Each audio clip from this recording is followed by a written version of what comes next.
Галя, идем.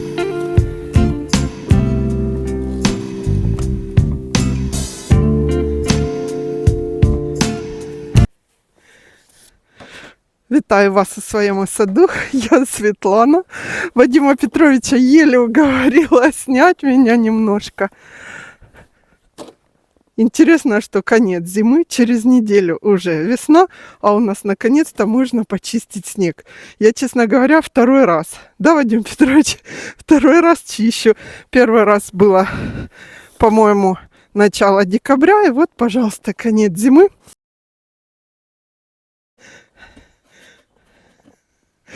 Сегодня я расскажу вам про свои рододендроны. Отвечу на вопросы.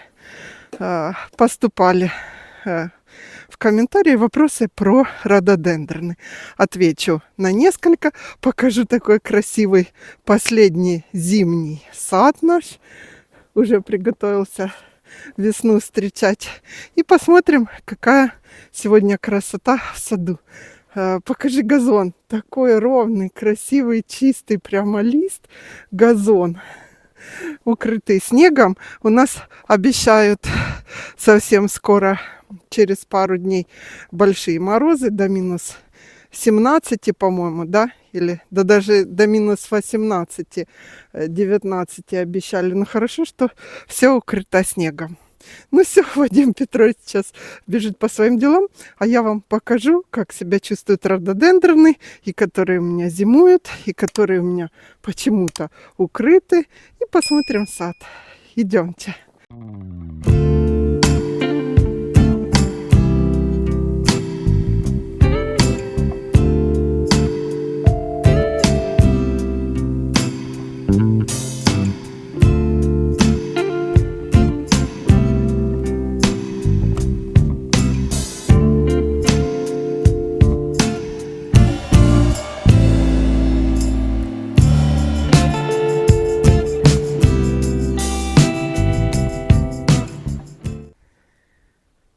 Начну отвечать про свои рододендроны с того, что подарю вам немножко весны. Совсем скоро, и уже будет весна. Я и свои рододендроны вынесла погулять. Сейчас ближе подойдем, расскажу про них, почему и как. И у меня пораспускались гиацинты, крокусы и мускари. Мускари только-только, гиацинты розовые уже отцвели. Сейчас я их, конечно же, домой отправлю. Но хочу сказать вам, порадуйте себя цветами такими на следующий год, если в этом году вы опоздали. Высадила их я перед самым Новым годом. Занесла. Высажены были горшки, в теплице стояли, занесла. И смотрите, как красиво радует сейчас. Будут цвести недели 2. Розовые даже больше, 3 недели. И в некоторых было по 2 луковицы. Я один цветонос срезала, и оставался еще один цвел.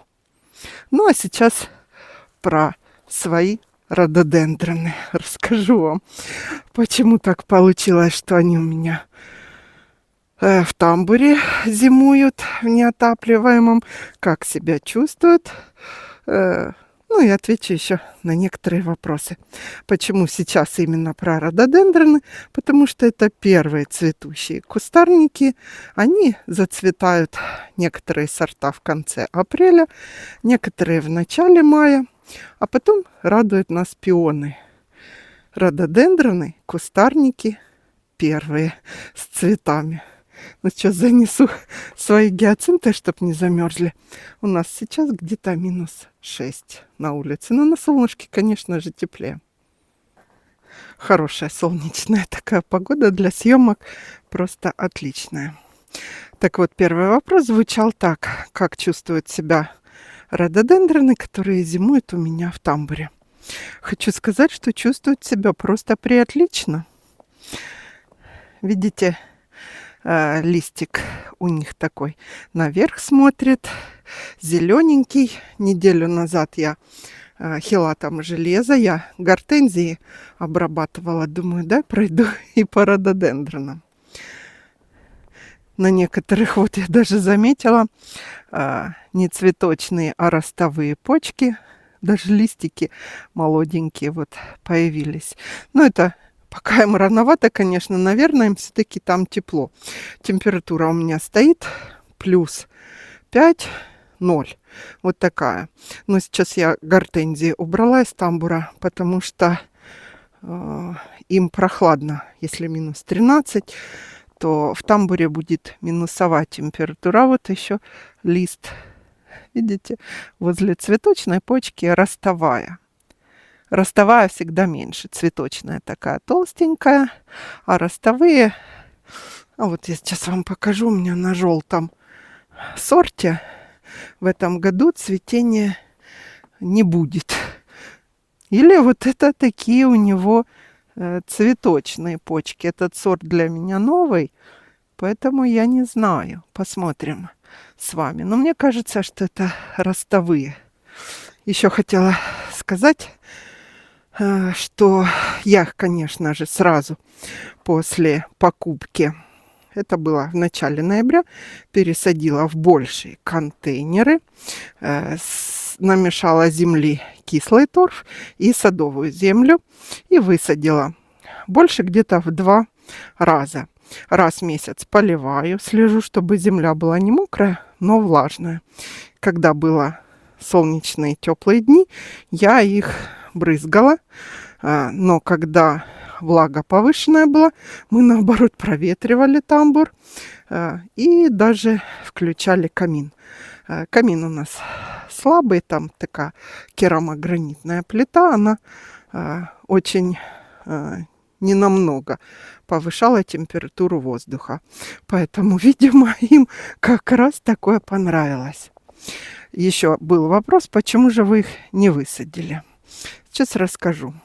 Скажу сразу, что, видите, они стоят у меня в плетеных кашпо, а в середине технический горшок. То есть даже если сильно холодно, вот сейчас гуляет у них ком земли, не перемерзает. Это я так хочу и гортензии свои. А вот какой сорт желтого голденета. Не знаю, у меня таких рододендронов не было. Захотелось. Весной, конечно же, я их высажу. Так вот, почему я не захотела их высаживать в начале ноября? Честно вам скажу, просто в прошлом году у меня получилось маленький сохранить рододендрон. Как раз вот в этом тамбуре он стоял. Высажен был в марте в начале. У нас не такая холодная и снежная была окончание зимы. Земля размерзлась, и он у меня прекрасно просто принялся, разросся в 2 раза, вырос. Малюсенький еще не цвел. Сорт Гендиректор Ридер. Смотрите, Минжулеп держит такую массу снега. Хорошо, я его даже не отряхиваю. Вот так он сейчас выглядит. Так вот, не высадила, потому что, просто была уверена в своих знаниях и силах, что у меня удастся их передержать зиму в помещении, полюбоваться зелеными крепкими листьями. И если бы я их высадила, вот тут вот как раз высажен, но я его укрыла, вот этот Гендиректор Ридер. Вот он. Сейчас как раз ко второму вопросу подойду. Сюда мы еще вернемся. Не хотела переживать по поводу того, как они будут себя чувствовать. Вдруг зима была бы сильно холодная. Укоренение происходит где-то 1,5-2 месяца. То есть, если бы я в ноябре высадила, он бы просто был в земле. Расти бы толком не рос, потому что холодно было бы. Я бы переживала всю зиму. Проснется он у меня нормально ранней весной или не проснется. Слышите, снег как скрипит. Тут еще дорожки почистить надо. В общем, переживала бы по этому поводу. Решила, пусть они у меня порадуют меня на террасе, постоят. Высаживать их буду я, как я сказала, в начале марта. Места для них как раз за это время нашла. Для 2 были уже определены, а для трех еще нет. По высоте они немного разные будут и по габитусу кроны, поэтому я определю их в разные места. Так, следующий вопрос. Зачем вы укрываете рододендроны? И вообще, морозостойкость у них большая, а вы их укрыли. Ну вот, и смотрите. Вот это мои шалаши, которые тут стоят, укрытые. Видите, там проход есть. Вон туда. Сейчас мы подойдем, заглянем. Тут у меня, кстати, крот нарыл огромную кучу. Вон туда. Проход, заход, листики у рододендронов от мороза скручиваются такие в трубочку, а когда наступает более благоприятная погода, они распрямляются. Вот тут вот внизу я поставила пластиковую сетку и сверху просто один слой агроволокна. Так вот для чего? Это не от мороза. Это вот именно от такой погоды. Скальный можжевельник развалился. Не подстрижен, не застрижен внизу был. Надо отряхнуть. А может, не надо, если мороз будет, лучше не трогать пока эти ветви. Или связать просто. Вот такие большие шапки, смотрите, они бы как раз в крону молодого куста завалились и могли бы перемерзшие холодные ветви просто хрустнуть и развалиться в основание. У меня вот так тот можжевельник, что возле лавочки Минжулеп 2 или 3 года назад только был посажен молодой, и одна ветка именно от снега, который в центре кроны был. В дальнейшем я, конечно же, их не планирую укрывать. Буду связывать. Но когда, может быть, на следующий год попробую самые большие свои связать, чтобы, ну, такой крепкий веник был, образно говоря. В питомнике, в котором я покупала, ну, более крупные экземпляры, вот этот, Перси Вайсман, он среднерослый, но тут куст довольно большой, я вам показала. Отлично цвел, красивый рододендрон. Тут поставлены из композитной арматуры, вот она видна, 2 дуги, между ними перемычка, и она, этот шалаш, отлично держит снег. Маленькие я просто так обмотала, это вот этот гендиректор Ридер, и они тоже не разваливаются. Постепенно поднимутся больше хвойные. Тут не будет такого задувания ветра, потому что изначально тут все такое реденькое, лысенькое было. И, конечно же, ветра ледяные еще могли молодые рододендроны выдуть из листьев всю влагу, и они бы просто плохо очень вышли весной. Ну и, в общем, я так делаю, пока они молодые. Думаю, понятен мой ответ. А вот магнолия. В прошлом году, кто помнит, она у меня тоже была укрыта. Это магнолия Суланжа Альба. Белые красивые цветы. Так вот, в этом году я просто стянула ветви, чтобы тоже не разваливалось дерево, крепко держала, но уже не укрывала. Думаю, отлично она уже выйдет из зимы на краконе. Шишки такие красивые. Так, следующий вопрос. Он был, правда, уже довольно давно, но раз уж я про рододендроны, я сейчас на него как раз и отвечу. Стриженные формы отлично держат снег. И возле дома, и тут. Все красиво. Вопросы звучали так. Я в каком-то видео давно на них отвечала. Почему не цветут рододендроны? Вот этот рододендрон Каннингемс White был куплен аналогично маленькому гендиректору Ридеру только весной, 4 года назад. Такой малюсенький, и высажен вот тут вот в этой аллее из 4 рододендронов. Так вот, первый год он не цвел. Первая причина, по которой не цветут рододендроны. Маленький саженец у вас, череночек, только укорененный. Он набирает силу, нарастает и в первые года не цветет. Как определить, будет цвести рододендрон или не будет? Я вам уже показывала, когда вот тут мы смотрели. У рододендронов есть ростовые почки и цветочные. Так вот, ростовые почки – это такие малюсенькие. Вот на этом примере, смотрите, вот это ростовая почка, а вот это цветочная. Толстенькие такие пирамидки – это цветочные. Маленькие, тоже зелененькие, но малюсенькие – это ростовые. Пойдет веточка. Вот тут у рододендронов после цветения мы удалим соцветие, и над первым листиком пойдут тоже ростовые почки, которые будут вначале зеленые побеги. Кстати, видите, не отдревесневели вот эти побеги, почему я еще их и не стала высаживать. Зеленые они были, видимо, в теплице стояли еще те рододендроны до продажи. Вот это тоже ростовая. По поводу формы цветочных почек. Зависит от сорта.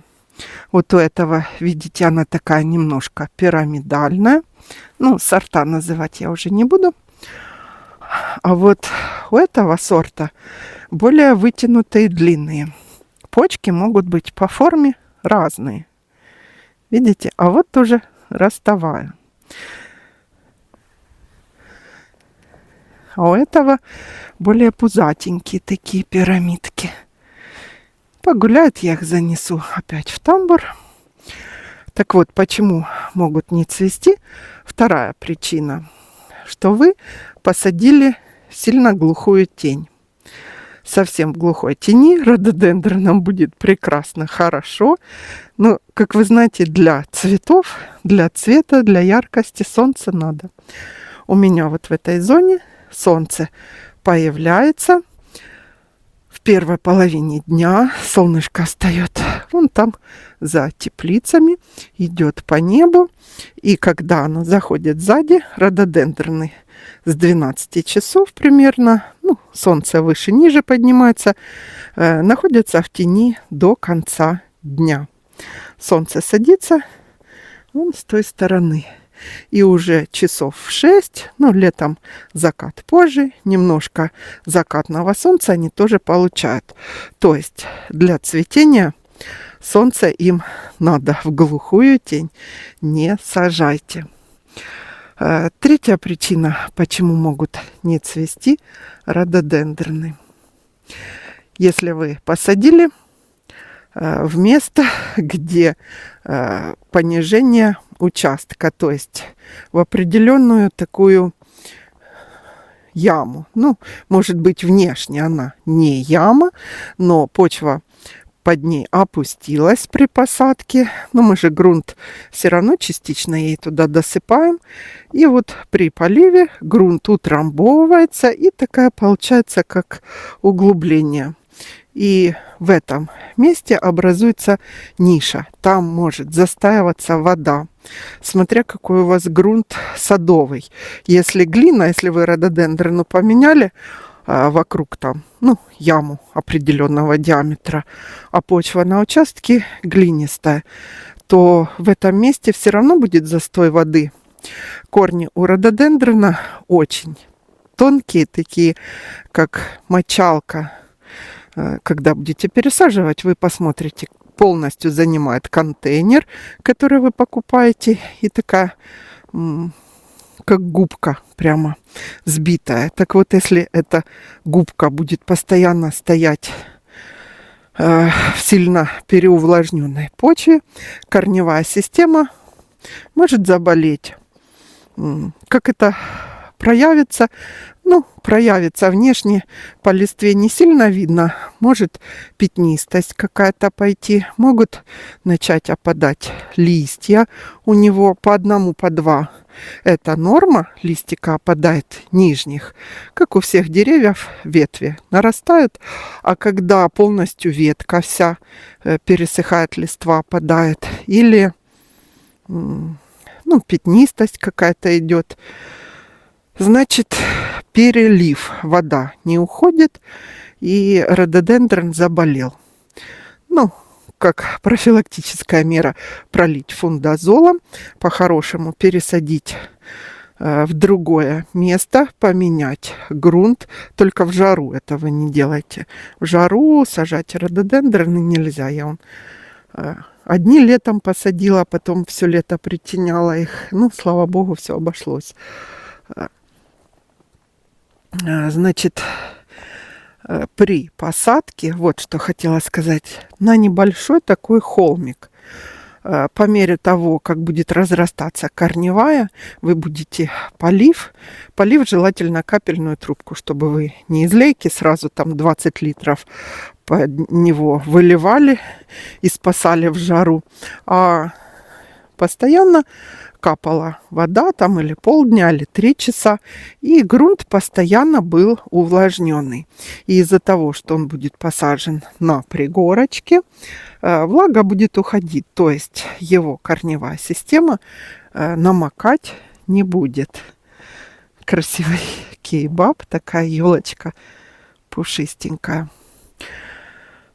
Сколько я вам уже 3 проблемы сказала. 4-я проблема, почему может не цвести рододендрон.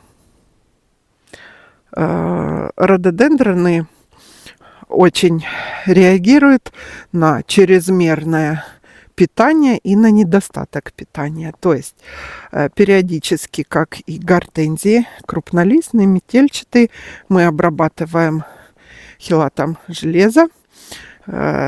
Аналогично надо и рододендроны. Зеленый.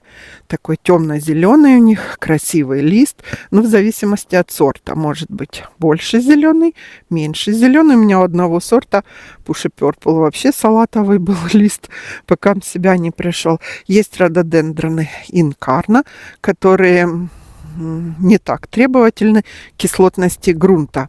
Им хелата железа надо как бы меньше, но все равно надо. Вообще всем растениям, даже вот помидоры, огурцы, да, мы периодически удобряем их и поливаем подобными удобрениями и с микроэлементами и с железом. Хелат железа я отдельно опрыскивание провожу, не смешивая с другими препаратами. Так вот, когда вы чересчур начнете свои рододендроны поливать, удобрять, он может стрессануть и прореагировать совсем неправильно.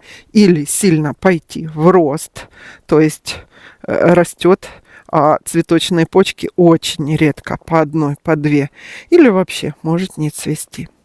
Следующая причина, по которой могут не цвести рододендроны, это очень простая такая, может быть, не все они знают, что рододендроны 1 год цветут пышно, сильно, на следующий год у них как бы перерыв такой происходит, и мало цветущих почек, мало цветов, и он как бы на следующий год набирается сил. Хорошо, у меня в саду разные сорта цветут в разные года. Вот в этом году, в 24-м сезоне, рододендрон Германия, мой самый большой, самый первый рододендрон, так скромно цвел.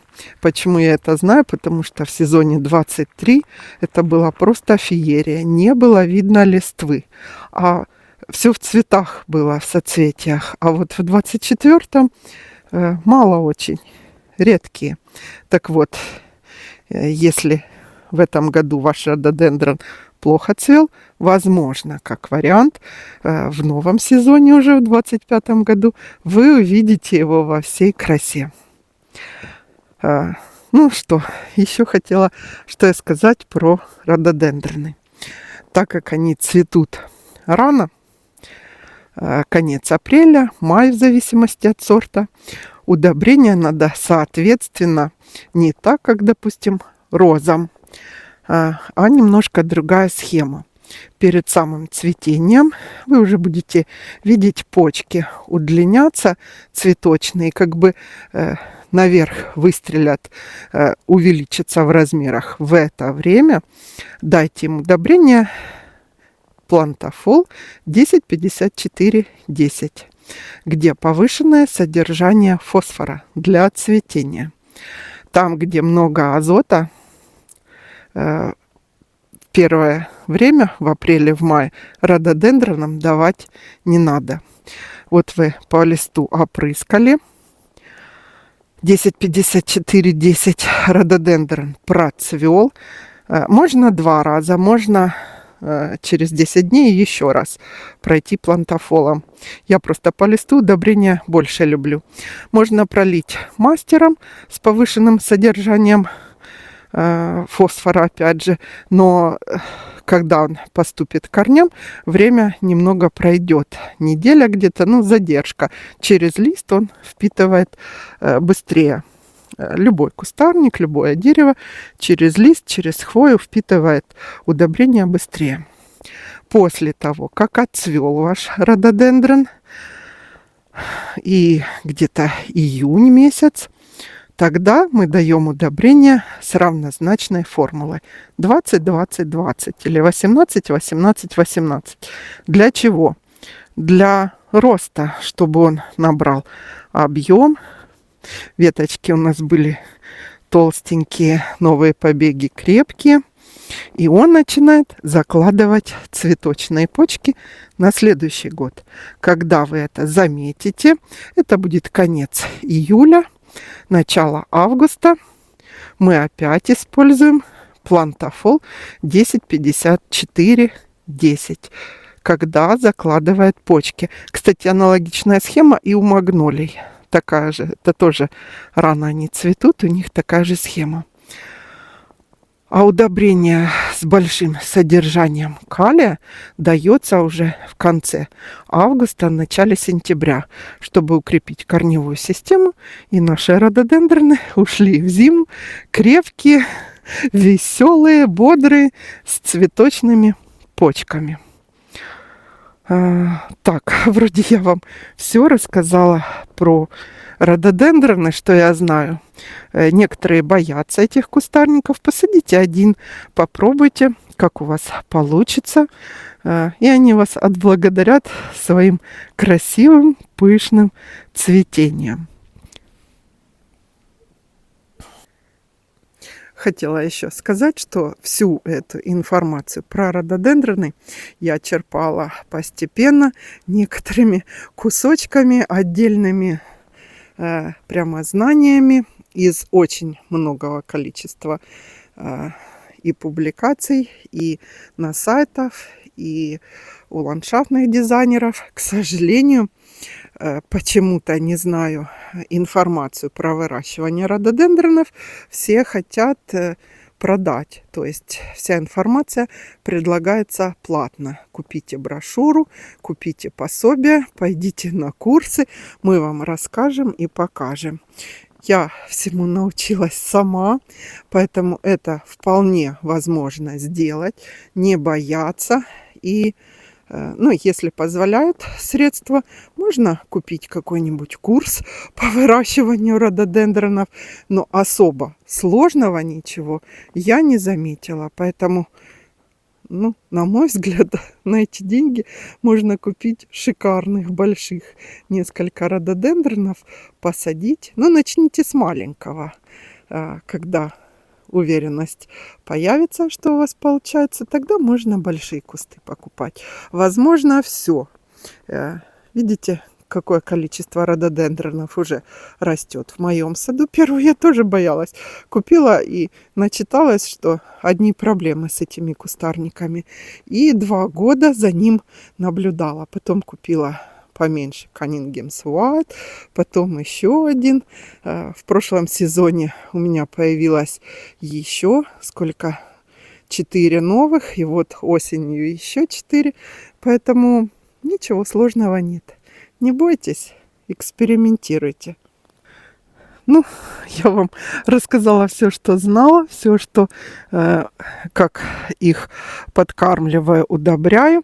От вредителей не забывайте обрабатывать. Но сильно рододендроны портит, знаете, какое насекомое? Долгоносик. Он прямо дырки такие в листве делает.